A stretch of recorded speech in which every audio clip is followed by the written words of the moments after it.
Most e-commerce brands think that their ads are failing because they're not creating enough of them. They're completely wrong.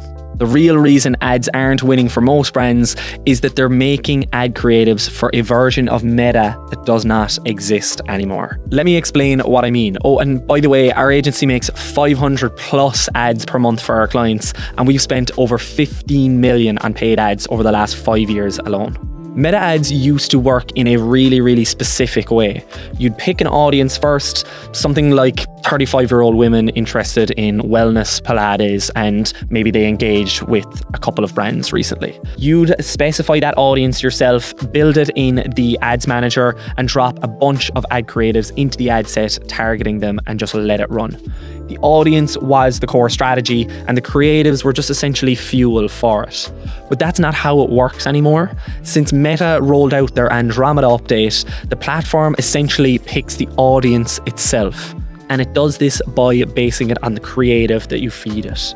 You upload a piece of content, and then the algorithm reads the hook, reads the persona, the message, the offer, and then figures out who that content is going to resonate with, and it shows it to them. So what this means is in 2026, your ad creative actually is your targeting, not the demographic boxes that you tick when you're setting up the ad set. Those are becoming obsolete. So the hook, the persona, the angle, the offer, the overarching concept itself is now the most powerful targeting tool that you have. And before I go any further, I should be more clear about what exactly a concept is, because the word gets thrown around a lot when we talk about ad creatives. But a concept is 3 specific things. It is a persona, an angle, and an offer. The persona is who you're talking to and actually what they desire. The angle is how you're talking to them about the product. And then the offer is what you're putting in front of them. So keep those 3 the same across multiple ads, then they'll all fall under the same overarching concept. So if you drastically change any one of them, then you've probably got a different concept that reaches completely different audience slices. So when I say that your creative is your targeting, I mean literally. Every single ad that you put live falls under one overarching concept, and that concept is the specific slice of your total addressable market that Meta will go and find and serve the ad to. Your creative strategy in 2026 is to find as many resonating concepts as you can. Each new winning concept will open up a slice or another slice of your ideal customer base that Meta will then go and target. The problem with this is that most brands don't think about it this way. They try and make every single ad resonate with absolutely everyone in their ICP. They have a generic hook, a generic angle, a generic broad offer, and the algorithm has no real idea who to serve it to, so it just serves it to nobody really well. So the brands that scale are the ones that are treating every concept as a separate slice of the audience, and they're building a library of ads that are actually targeting them. If you take Groons as an example, their total addressable market is broadly anyone who wants the nutrition of a plate of vegetables without actually having to eat one. That's an absolutely massive audience. So instead of running just generic ads trying to hit all of those people, they create and run distinct concepts that are targeting different slices of their ICP. They've got concepts aimed at parents worried about their kids' nutrition. They've got concepts aimed at athletes optimizing their performance. They've got concepts aimed at people who just want better day-to-day wellness. It's the same product, it's the same total addressable market, but they've got multiple completely different concepts with multiple completely different audiences inside them. So that's how you actually do this properly. If you don't know who I am already, then I'm Philip. I'm one of the co-founders of AdPunch. We run a paid acquisition agency for multiple 7- and 8-figure D2C brands. And one of the biggest reasons that we keep finding winning concepts when most agencies plateau in accounts is that we build a system that turns every single shoot that a brand runs into a permanent compounding library of winning ads.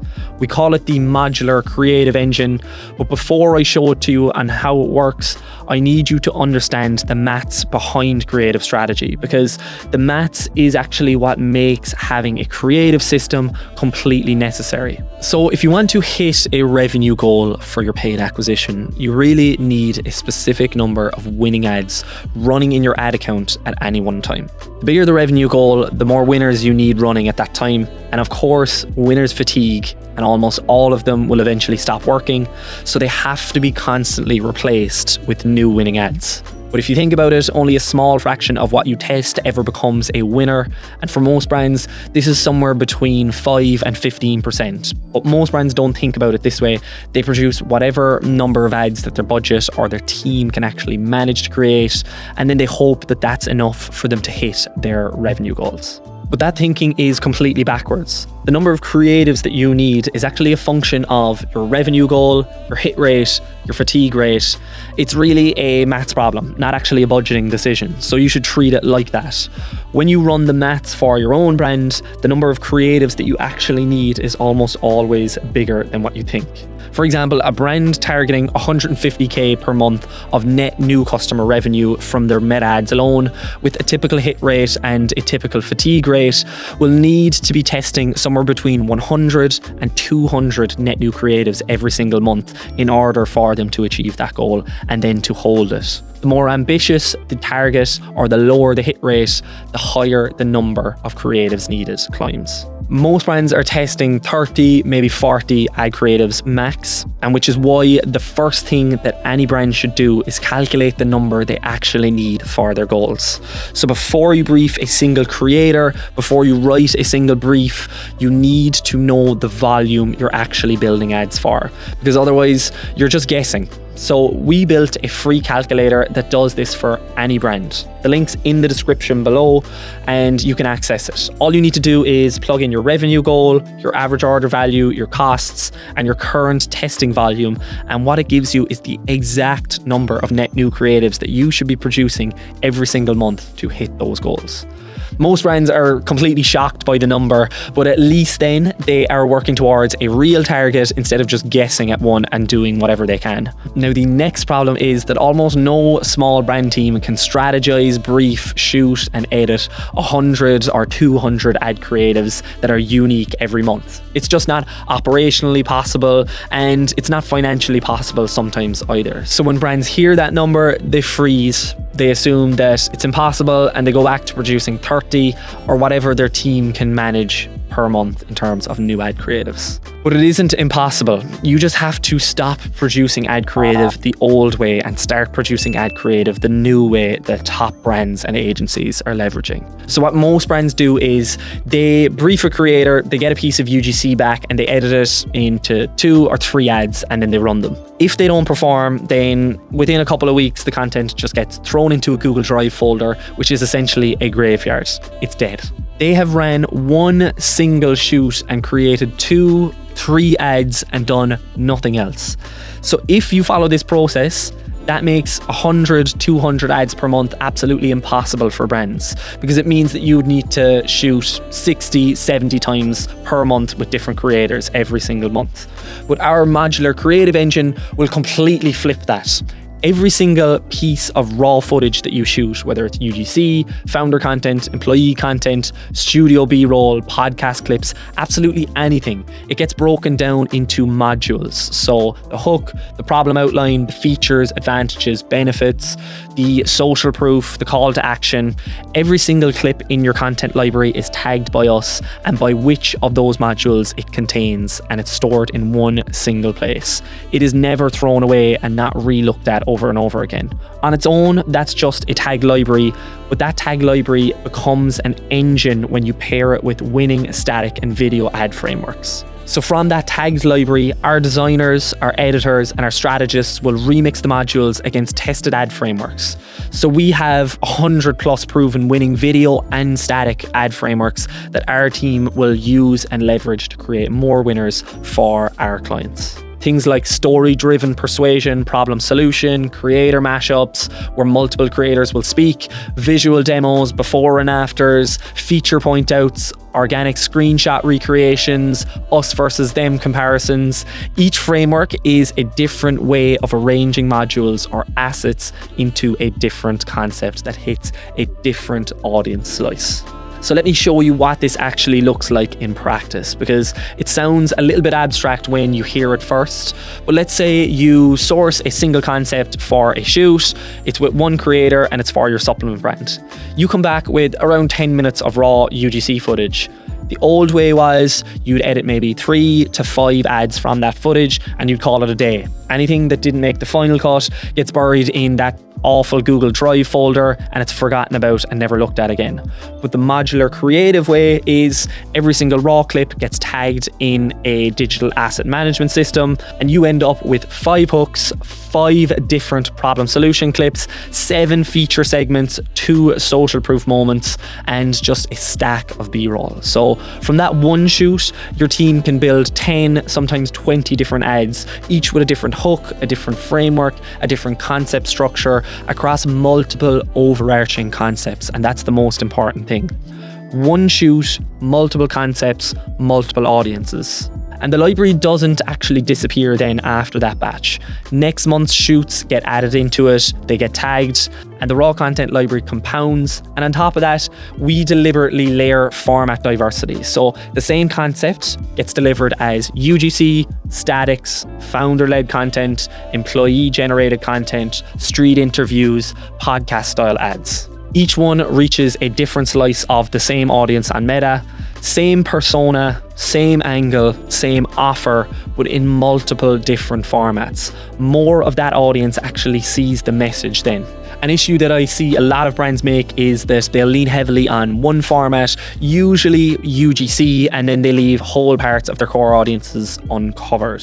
This is why the engine works so well. You're not just multiplying ads from one shoot, you're multiplying concepts, you're multiplying formats, and you're stacking them against multiple frameworks. The output isn't just dozens of ads, it's dozens of concepts in multiple formats, each hitting a different audience.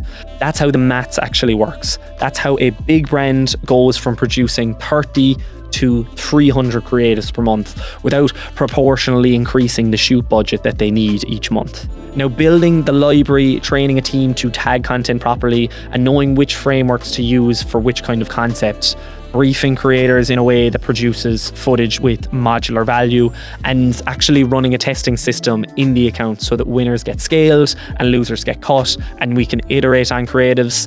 That's the part that takes the real work in creative strategy. That's what we do all day, but for an understanding, this is how creatives needs to be produced in 2026 and onwards. It changes everything about how a brand approaches content and shooting content for their brand as a whole. Let me show you what this looks like in a real ad account. So we worked with a cacao brand that had plateaued their revenue over the course of 5 years. The founder was actually running the ads herself. Then a previous agency tried and failed to take over the account.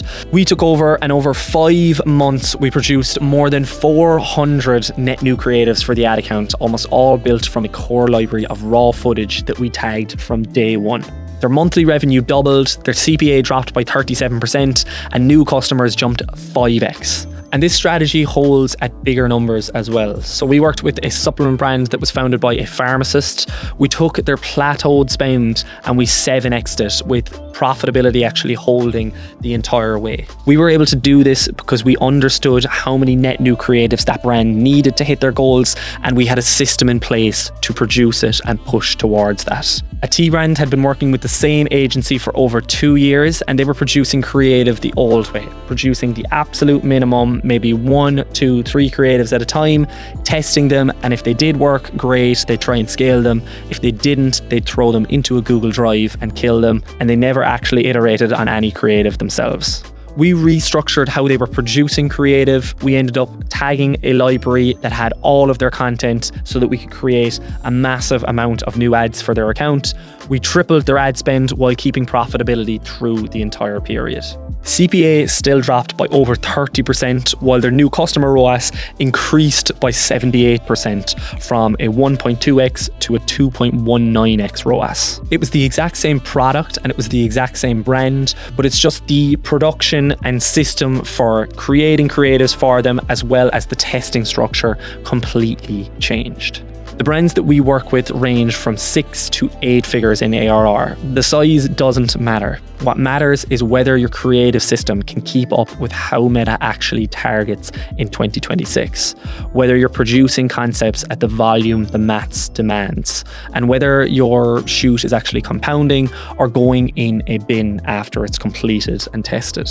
That's what separates a creative strategy that scales from one that completely stalls. So many brands and agencies are still doing creative the 2023 way. They pick a few audiences, brief a few creators, run a handful of ads, and hope that something sticks and that it's all profitable for them at the end.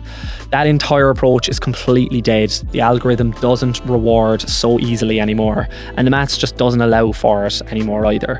So the brands that are actually scaling in 2026 are the ones that are treating creative like a system. Every concept, a separate audience, every shoot, a compounding library, every format multiplying the reach. Most brands and most agencies have just not caught up, but we built a system around it. My co-founder Pierce and I have over 10 years of combined e-com experience between us. So when brands work with us, both founders, both me and Pierce, are on every single account. None of our clients are handed off to juniors that they have never met. Our strategists, our designers, and our editors, of course, handle a bulk of the production, but the strategy and the system, that's always on us. We're a boutique agency on purpose. So if any of this is kind of hitting a nerve for you and your brand, then here's what you can do. We run a free Profit Gap Audit where we pull apart your ad account, your creative production, and your unit economics, and we calculate exactly how many net new creatives that you should be testing each month, just based on your real numbers. And then we audit what you're actually producing now and where the gaps are, and show you how your existing content library could be doing so much more than what you think and what you're doing with it right now. You will walk away knowing exactly what's broken in your creative production and exactly what to do about it. So whether you work with us or not, the link's below to book. We can't do these for everyone, obviously. So if it's relevant to you, grab a time while there's still one there. But either way, I hope you found this video valuable, and we'll see you on the next one.